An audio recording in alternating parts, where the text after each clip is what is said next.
जय हिंद दोस्तों, कैसे हो आप सब। आशा करता हूँ कि आप सब भी अच्छे ही होंगे। चलिए, आज जो हम लोग क्वेश्चंस करने वाले हैं ना, आप लोग को ऐसे ऐसे क्वेश्चंस पहली बार देखने के लिए मिलेंगे, बिल्कुल ही पहली बार। ये किस टाइप के क्वेश्चंस होंगे जो आप पहली बार देखना चाहेंगे। आइए देखते हैं कि किस टाइप से क्वेश्चंस आपको मिलेंगे। और एकदम ये बता दे रहे हैं, पूरे गारंटी के साथ बता रहे हैं कि ये जो क्वेश्चंस वाले हैं बहुत ही इम्पोर्टेंट क्वेश्चंस होने वाले हैं। और जो आपका जो एग्ज़ाम होने वाला है ना, उसमें तो एकदम 100% गारंटी है कि यहाँ से जरूर क्वेश्चंस आएगा तो आएगा। कैसे तैयारी करेंगे, कैसे आप क्वेश्चंस को देखेंगे, किस टाइप से आपको क्वेश्चंस मिलेगा, आइए देखते हैं। पहला क्वेश्चन आपके स्क्रीन पर ये रहा। पहला क्वेश्चन में कह रहा है, उन्नयन कोण और अवनमन कोण आपस में क्या होते हैं जी। पहला क्वेश्चन आपको देखने के लिए मिला कि उन्नयन कोण जो होते हैं वो और अवनमन कोण जो होते हैं वो आपस में एक दूसरे से कैसे होते हैं। तो आइए देखते हैं, क्या वो एक दूसरे से बराबर होते हैं, रैखिक कोण बनाते हैं, बराबर समूह कोण होते हैं, या दोनों एक दूसरे के पूरक कोण होते हैं। क्या आपसे पूछा गया है, उन्नयन कोण और अवनमन कोण जो होते हैं वो आपस में क्या होते हैं। क्या वो बराबर होते हैं, रैखिक कोण बनाते हैं, बराबर समूह कोण होते हैं, या फिर पूरक कोण होते हैं। तो इसका जो सही जवाब होने वाला है वो बराबर होता है जी। ठीक, यानी उन्नयन कोण, ध्यान से देखना है आपको। यहाँ पे जो कोण बन रहा है, यहाँ पे यदि जो कोण बन रहा है तो उन्नयन कोण ये होता है और अवनमन कोण आपका ये होता है। तो यहाँ पे जितना डिग्री का कोण बनेगा उतना ही डिग्री का कोण यहाँ पर भी बनेगा, और यहाँ पर जितना डिग्री का कोण बनेगा उतना ही यहाँ पर भी बनेगा। यानी कि अवनमन कोण और उन्नयन कोण, या उन्नयन कोण और अवनमन कोण जो होता है एक दूसरे के ये बराबर होते हैं। पहला क्वेश्चन कंप्लीट। दूसरे क्वेश्चन की तरफ बढ़ते हैं, देखते हैं कि क्या मिलता है। 2 नंबर क्वेश्चन में आपसे पूछा जा रहा है कि नीचे की वस्तुओं को किसी मीनार की चोटी से देखने पर, कोई व्यक्ति मीनार की चोटी पर बैठा हुआ है और वहां से वो नीचे स्थित जो वस्तु है उसको देख रहा है। ध्यान से देखना है, कोई व्यक्ति मीनार के ऊपर बैठा हुआ है, यानी ये आपका मीनार हो गया, और यहाँ पे ये व्यक्ति बैठा हुआ है और वो नीचे स्थित वस्तुओं को देखता है। ठीक है, यहाँ से वो नीचे स्थित वस्तुओं को देखता है। तो देखने पर जो दृष्टि रेखा हो रही है नीचे, ये दृष्टि रेखा, ये आपकी जो होगी ये दृष्टि रेखा होगी। ये दृष्टि रेखा जो होगी वो कैसी होगी, क्या वो क्षैतिज तल के समांतर होगी। क्षैतिज तल जो हमारा है, ठीक, ये क्षैतिज तल के समांतर है, नहीं। क्षैतिज तल के ऊपर है, क्षैतिज तल से ये ऊपर है, नहीं। क्षैतिज तल से नीचे है, क्षैतिज तल से नीचे है, या फिर इनमें से कोई नहीं होने वाला है। ये आपको बताना है कि इसका जो जवाब होने वाला है वो क्या होने वाला है। चलिए, क्षैतिज तल आपका बन कहाँ रहा है, यहाँ पे क्षैतिज तल आपका बन रहा है, क्योंकि जो व्यक्ति है वो ऊपर से देख रहा है। ऊपर स्थित जो मीनार है, मीनार के शीर्ष से नीचे स्थित वस्तु को वो देख रहा है। तो ये आपका क्षैतिज तल हो गया। अब आप समझ गए हो कि ये जो दृष्टि रेखा इसका बना हुआ है वो किस प्रकार से बना हुआ है। क्षैतिज तल के समांतर है, बिल्कुल नहीं है। क्षैतिज तल के ऊपर है, ये तो क्षैतिज तल आपका यहाँ है, इसके नीचे ये बना हुआ है आपका दृष्टि रेखा, तो ऊपर कैसे होगा, बिल्कुल गलत। क्षैतिज तल के नीचे है, तो जी बिल्कुल ही क्षैतिज तल के नीचे है, क्योंकि यहाँ पे आप क्षैतिज तल अपना देख पा रहे होंगे और इसके नीचे ये आपका दृष्टि रेखा बना हुआ है। दृष्टि रेखा आपका नीचे बना हुआ है, जो कि आपका ऑप्शन सी नंबर सही है। अगले क्वेश्चन की तरफ क्वेश्चन, ये 3 नंबर क्वेश्चन इतना इम्पोर्टेंट क्वेश्चन है, इतना इम्पोर्टेंट क्वेश्चन है कि आप कभी कभी अपने बोलचाल के क्रम में भी किसी के मुंह से जरूर सुने होंगे कि ये त्रिकोणमिति का प्रयोग हम लोग कहाँ करते हैं जी। पढ़ने के लिए तो पढ़ लेते हैं, इतना सारा मेहनत इस पर कर लेते हैं, इतना सारा क्वेश्चन इस पर बना लेते हैं, लेकिन इसका प्रयोग कहाँ करते हैं। तो आइए हम बताते हैं इसका प्रयोग कहाँ करते हैं। यहाँ पे क्वेश्चंस में भी आपको मिला है कि त्रिकोणमिति का प्रयोग होता है तो कहाँ होता है, आकाशीय ग्रहों को देखने में, भूगोल और नौचालन में, ग्रहों की प्रकृति जानने में, या तारों की प्रकृति जानने में। अब आप देख सकते हैं यहाँ पे आपको क्वेश्चंस भी मिल चुके हैं, ऑप्शंस भी मिल चुके हैं कि जो त्रिकोणमिति हम लोग पढ़ते हैं उसका प्रयोग कहाँ करते हैं। तो हम बता देना चाहते हैं कि भूगोल और नौचालन में आप त्रिकोणमिति का प्रयोग करते हैं। ध्यान रहे, फिर से आप न भटके और फिर से आप ये न कहें कि हम तो त्रिकोणमिति पढ़ने के लिए बहुत बढ़िया से पढ़े हैं, बहुत अच्छा पढ़े हैं और बहुत ज़्यादा पढ़े हैं, लेकिन इसका प्रयोग हमको आज तक नहीं पता चला। तो कैसे पता चलेगा? यहाँ से आप भूगोल जब पढ़ेंगे ना, तो आपको वहाँ पे त्रिकोणमिति ज़्यादा से ज़्यादा पढ़ने के लिए और जानने के लिए मिलेंगे।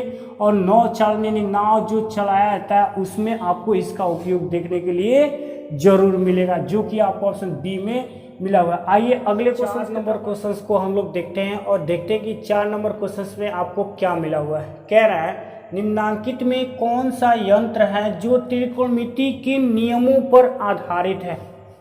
कौन सा वैसा यंत्र है जो त्रिकोणमिति के नियम जो बनाए हैं उसी के आधार पर ये काम करता है जी? क्या आपको बताना है इसमें से कौन सा ऐसा यंत्र है जो त्रिकोणमिति के नियमों पर आधारित है? क्या वो माइक्रोस्कोप है, संयुक्त माइक्रोस्कोप है, या फिर घुंडी टेलीस्कोप है, या फिर साधारण सूक्ष्मदर्शी है? तो आप यहाँ देख सकते हैं ये तीनों के तीनों नाम जो है ना एक ही जैसा आपको दिखाई दे रहा होगा। हालांकि सब के सब एक ही जैसा नाम इसमें आपको मिल रहा होगा, लेकिन इसमें आपको ये बताना है कि कौन सा त्रिकोणमिति के नियमों पर आधारित है। त्रिकोणमिति के नियमों पर आधारित तो ये आपको होगा घुंडी टेलीस्कोप, जो कि आपको ऑप्शन सी में नज़र आ रहे होंगे। घुंडी यानी घूमने वाला, टेलीस्कोप जो होता है उसमें किस चीज़ का प्रयोग होता है? त्रिकोणमिति के नियमों पर जो आधारित है वो है हमारा घुंडी टेलीस्कोप, जो कि सी में आप देख पा रहे होंगे।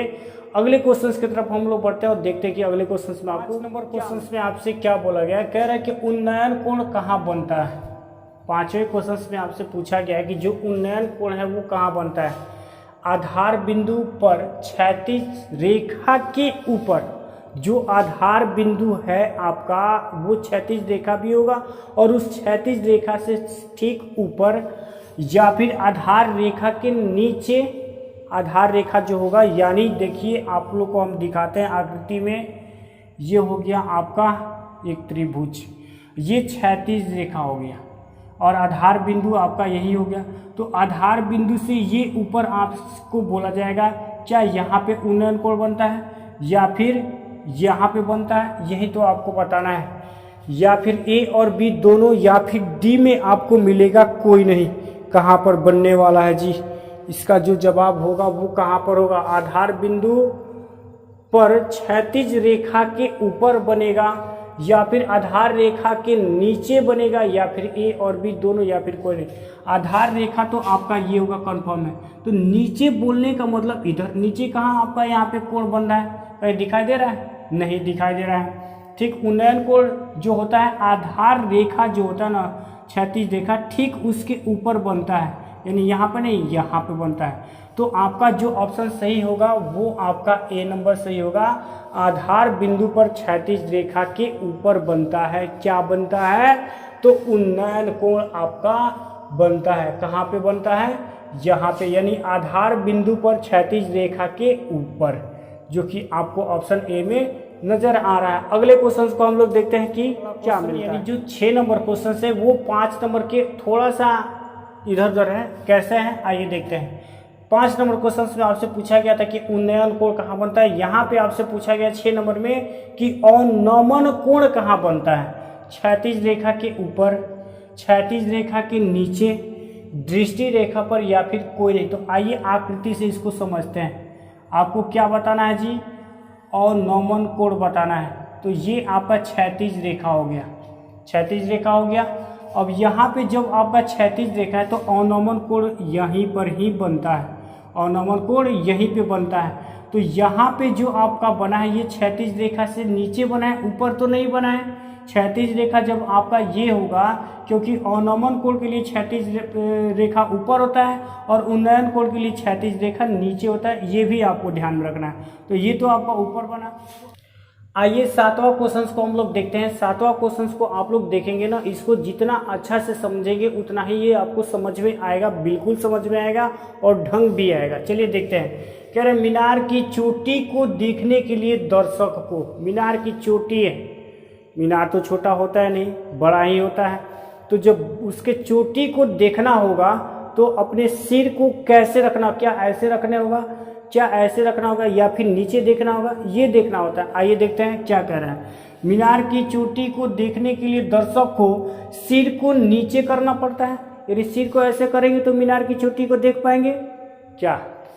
सिर को ऊपर उठाना पड़ता है, क्या सिर को ऐसे ऊपर उठा कर देखेंगे तो मीनार की चोटी दिखाई दे देगी? बिल्कुल। आइए देखते हैं। सिर को क्षैतिज तल पर रखना पड़ता है, यानी क्षैतिज तल जो हमारा रेखा है उसको ऐसे देखेंगे तो क्या वो मीनार की चोटी को देख पाएंगे?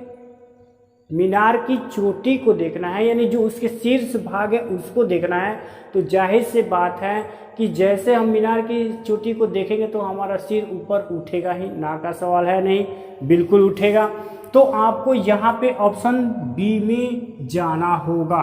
ऑप्शन बी आपको क्या कह रहा है? मीनार की चोटी से को देखने के लिए दर्शक को सिर को ऊपर उठाना पड़ता है। जैसे आप सिर को ऊपर उठाएंगे मीनार के शीर्ष को यानी मीनार की चोटी को देख पाएंगे, जो कि बी नंबर। चलिए आइए अगले क्वेश्चन की तरफ बढ़ते हैं। 8वें नंबर में क्या कहा जाता है? 8 नंबर क्वेश्चन में आपसे बोला जा रहा है कि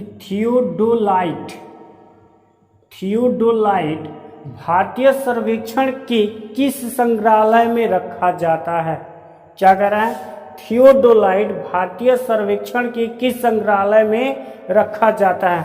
ऑप्शन आपको मिला है ए नंबर में देहरादून, बी नंबर में कोलकाता, सी नंबर में मुंबई और डी नंबर में आपको मिला है पटना। थियोडोलाइट भारतीय सर्वेक्षण के किस संग्रहालय में रखा जाता है? तो हम आपको बता देना चाहते हैं कि ए नंबर यानी देहरादून में रखा जाता है। काफ़ी इम्पोर्टेंट क्वेश्चन है ये, बहुत बार एग्जाम में पूछा जा चुका है। ध्यान से देखना है, समझना है और इसको ध्यान में रखना भी है। थियोडोलाइट भारतीय सर्वेक्षण के किस संग्रहालय में रखा जाता है? तो इसका जो आंसर होगा देहरादून संग्रहालय में रखा जाता है। अगले क्वेश्चन को देखते हैं। 9 नंबर क्वेश्चन में क्या कह रहा है? 9 नंबर क्वेश्चन में कह रहा है जब दर्शक ऊपर की वस्तुओं को देखता है, ऊपर की वस्तुओं का मतलब ऐसे ऊपर की तरफ आपको देखना है, तो उस स्थिति में वह जो बिंदु होता है वो कैसा होता है? जो बिंदु होता है वो कैसा होता है? क्षैतिज स्तर से नीचे होगा। देख रहे हैं ऊपर, तो क्षैतिज स्तर से नीचे कैसे होगा? नहीं होगा। क्या वो क्षैतिज स्तर से ऊपर होगा? जब ऊपर देख रहे हैं हम लोग तो क्षैतिज स्तर से ऊपर ही होना चाहिए बिंदु। बिल्कुल ये सही बात है। क्षैतिज स्तर पर होगा? बिल्कुल नहीं होगा, यानी ए नंबर भी नहीं, सी नंबर भी नहीं। आपका जो जवाब होगा बी नंबर। क्या? जब दर्शक ऊपर की स्थित वस्तुओं को देखता है, तो जब ऊपर देखेगा का मतलब वो बिंदु होगा तो ऊपर है तभी ना ऊपर देख रहा है। नीचे होता तो नीचे देखता, क्षैतिज स्तर पर रहता तो क्षैतिज स्तर पर देखता, लेकिन कहाँ देख रहा है? ऊपर। तो यहाँ पे जो आपका जवाब होगा क्षैतिज स्तर से ऊपर होगा जी, बिल्कुल बी नंबर में। आइए 10 नंबर क्वेश्चन की तरफ बढ़ते हैं, देखते हैं कि 10 नंबर क्वेश्चन में आपसे 10 नंबर की तरफ हम लोग बढ़ते हैं। और क्या कह रहा है इसमें? कह रहा है कि दर्शक के नेत्र और मीनार की चोटी को मिलाने वाली रेखा जो होती है उसको हम लोग क्या कहते हैं? दर्शक का जो देखने वाला है उसका नेत्र यानी आँख, और मीनार की जिस चोटी को वो आँख देख रहा है उसको ध्यान से समझना है। कह रहा है कि दर्शक के नेत्र और मीनार की चोटी को मिलाने वाली जो रेखा है, यानी आंख और जिस बिंदु को आंखिया देख रहा है उसको मिलाने वाली जो रेखा बन रही है उस रेखा को हम लोग क्या कहेंगे? क्या उसको क्षैतिज रेखा कहेंगे, देशांतर रेखा कहेंगे, अक्षांश रेखा कहेंगे या फिर दृष्टि रेखा कहेंगे? बिल्कुल आंख यानी नेत्र और जिस बिंदु को नेत्र देख रहा है उस बिंदु को मिलाने वाली जो रेखा होती है ना वो दृष्टि रेखा कहलाती है। क्या रेखा कहलाती है? दृष्टि रेखा। ना ही वो क्षैतिज रेखा, ना ही देशांतर और ना ही अक्षांश, उसको हम लोग क्या कहेंगे? बिल्कुल दृष्टि रेखा कहेंगे। चलिए आज हम लोग 10 क्वेश्चंस किए हैं जो कि मैट्रिक एग्जाम के लिए ये काफ़ी इम्पोर्टेंट क्वेश्चंस कराए गए आपको। ये सारे क्वेश्चंस आपको किस प्रकार से लगे कमेंट बॉक्स में ज़रूर बताइएगा। अगर जिसका जवाब आपको पहले से पता है उसका भी जवाब आप कमेंट बॉक्स में ज़रूर बताइएगा। जय हिंद।